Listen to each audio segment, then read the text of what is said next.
மக்களே, நம்ம இன்றைக்கி என்ன பார்க்க போகிறோம்னு பார்த்தீங்கன்னா, ஒரு சூப்பரான அவியல் தான் பார்க்க போகிறோம். அதுக்கு தேவையான காய் என்னென்னு பார்த்தீங்கன்னா, நான் ஒரு வாழைக்காயை இந்த மாதிரி சின்ன சின்ன பீஸாக அரிஞ்சு வச்சுருக்கேன்.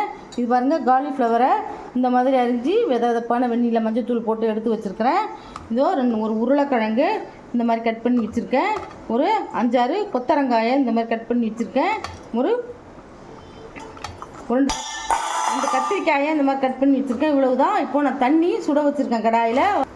இப்போ பாருங்கள், தண்ணி கொதிக்குது. அதில் அந்த காய்கறியெல்லாம் வேக வச்சிடலாம். மஞ்சள் தூள்லாம் போட வேணாம். இந்த அவியல் வந்து ஒயிட் கலரில் இருந்தால் தான் நல்லாயிருக்கும். இப்போ ஒரு 10 நிமிஷம் இந்த காயெல்லாம் வேகட்டும், அப்புறம் பார்க்கலாம். இப்போ அடுத்தது என்னென்னு பார்த்தீங்கன்னா, அவியலுக்கு தேவையான மசாலா பாத்திரலாம். இங்கே பாருங்கள், நான் ஒரு மூடி தேங்காய், நல்ல பெரிய தேங்காயாக ஒரு மூடி எடுத்து இந்த மாதிரி பத்தை போட்டு வச்சுருக்கேன். அதுக்கு தேங்காய் தான் ரொம்ப ரொம்ப முக்கியம். அதுக்கப்புறம் புளிக்காத தயிர் 1 கப்பு எடுத்து வச்சுருக்கேன்.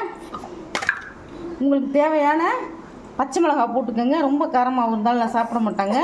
எவ்வளோ தேவையோ அது மாதிரி போட்டுக்கோங்க. இது கொஞ்சம் காரம் இல்லாமல் இருந்தால் தான் நல்லாயிருக்கும். அடுத்தது 1 ஸ்பூன் ஜீரகம். இதையெல்லாம் போட்டு நான் பேஸ்ட்டாக அரைச்சி உங்களுக்கு காட்டுறேன். அதுக்கப்புறம் என்னென்னு பார்க்கலாம். அவியலுக்கு உண்டான காயெல்லாம் நல்லா வெந்துருச்சு பாருங்க. நல்லா இந்த மாதிரி வெந்துடணும்.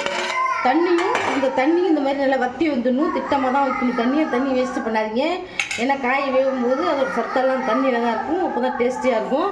தண்ணி இருத்துட்டிங்கன்னா டேஸ்ட்டு கம்மியாயிடும். இப்போ அடுத்தது என்னென்னு பார்க்கலாம். இப்போ பாருங்கள், காய் வெந்துருச்சு. இப்போ நான் ஒரு மூடி தேங்காய், தேவையான 2 பச்சை மிளகாய், 1.5 ஸ்பூன் ஜீரகம், 1 கப் தயிர், இதை தனியாக அரைச்சிக்கோங்க. தயிரை நல்லா மிக்சியில் ஒரு அடி அடிச்சுக்கோங்க, திரியாக இல்லாமல். அதையும் இந்த தேங்காய் பேஸ்ட்டில் ஊற்றிட்டு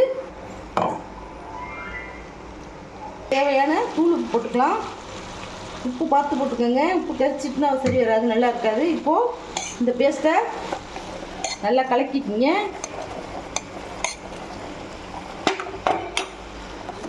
இதில் ஊற்றிடலாம்.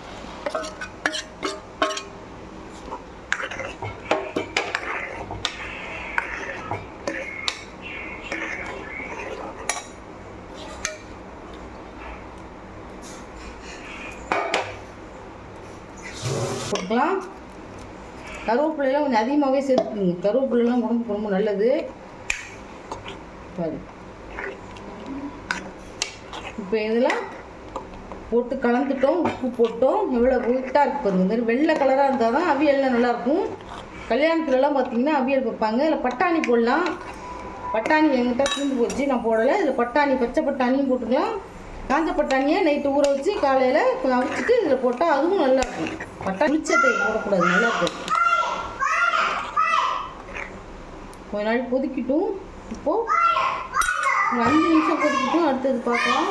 போடலாம், மஞ்சள் பரங்கிக்காய் போடலாம், வெள்ளை பரங்கிக்காய் போடலாம், முருங்கைக்காய் போடலாம். எல்லா காயுமே அதில் போடலாம். சவுச்சோ போடலாம். அவியலுங்கிறதே வந்து எல்லா காயும் போட்டு செய்கிறது தான். இங்கே பாருங்கள், இப்போது அவியல் ரெடி ஆகிடுச்சு. நான் அடுப்பு ஆஃப் பண்ணிடுறேன். பாருங்கள், தேங்காய் எண்ணெய்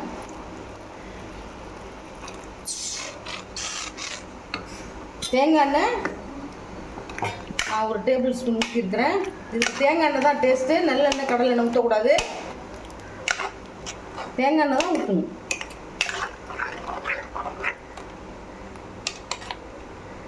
இப்போ பாருங்கள், அவியல் ரெடி ஆகிடுச்சு. ரொம்ப ரொம்ப சூப்பரான டிஷ் இது. இது வந்து சாம்பாருக்கு நல்லா இருக்காது, காரக்குழம்புக்கு நல்லாயிருக்கும். ரசம் வச்சு இது மாதிரி வச்சுக்கலாம். மற்றபடி இந்த கிரேவியெல்லாம் வைக்கிறோம்ல, அது எண்ணெய் கத்திரிக்காய் குழம்பு, அதுக்கெல்லாம் சூப்பராக இருக்கும். காரமான குழம்புக்கு தான் இதெல்லாம் வந்து தொட்டுக்கிறதுக்கு காம்பினேஷன் நல்லாயிருக்கும். இங்கே பாருங்கள், அவியல் ரெடி ஆகிடுச்சு. எப்படி காயெல்லாம் ஒயிட் கலராக இருக்குது பாருங்கள். இதே மாதிரி நீங்களும் செஞ்சு அசத்துங்க. இந்த ரெசிபி உங்களுக்கு பிடிச்சிருந்துன்னா எங்கள் சேனலை ஷேர் பண்ணுங்கள், லைக் பண்ணுங்கள், சப்ஸ்கிரைப் பண்ணுங்கள். அப்போ தான் நாங்கள் போடுற புது புது வீடியோலாம் உங்களுக்கு வந்து சேரும். தேங்க்யூ, பாய்.